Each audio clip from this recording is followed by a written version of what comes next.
In this session, we explore the answer to all questions. Our focus is on how the ego manufactures confusion and how a single, unifying truth can awaken the mind. Drawing on A Course in Miracles, we will decode the illusion of separation and outline a practical path from fear to clarity. The human mind sits between two voices. The ego builds reality from complexity, fragmentation, and fear. The Holy Spirit, by contrast, speaks in simplicity, unity, and love. Understanding how each voice shapes perception is essential for reducing inner conflict and choosing a healthier mental framework.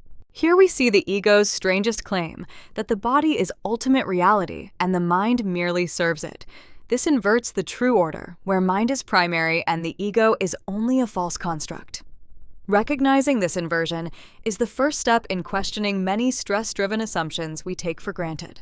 When we accept the ego's hierarchy, the mind enters a state similar to sleep. Daily fears and anxieties become like vivid dreams, emotionally intense yet fabricated.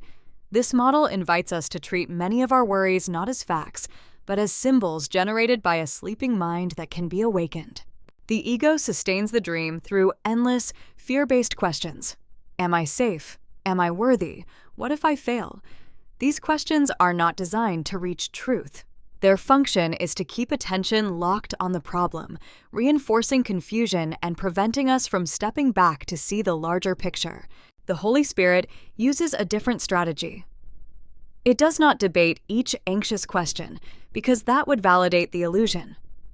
Instead, it offers one overarching answer that renders the questions irrelevant. The key learning is to disengage from the noise and look for the single, stabilizing perspective.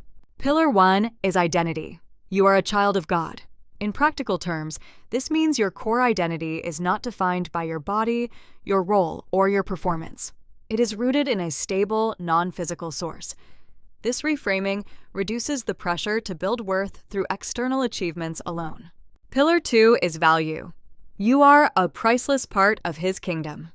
Your worth is inherent and cannot be increased or reduced by circumstances. Because it is assigned by your Creator, it is not at risk from failure, criticism, or loss.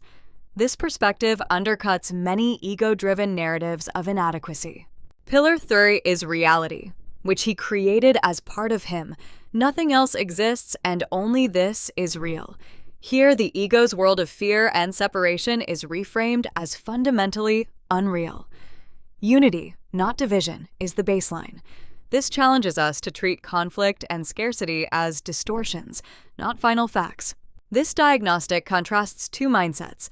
The ego generates endless questions, exalts the body, keeps us in a sleep of bad dreams, and maintains confusion.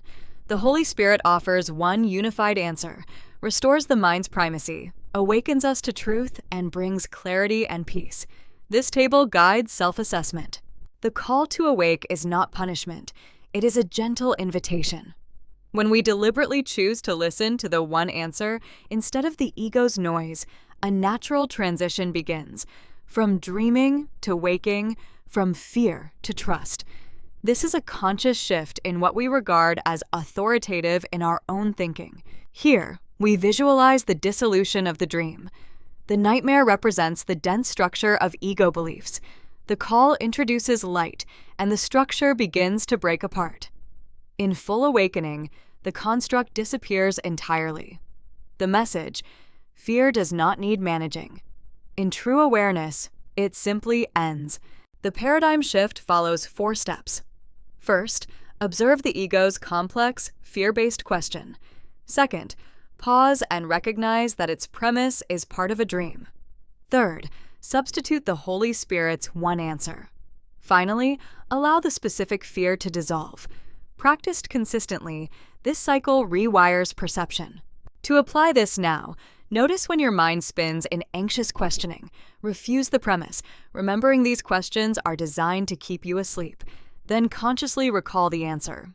Your identity and value are secure, and the perceived threat is part of an illusion, not an ultimate reality.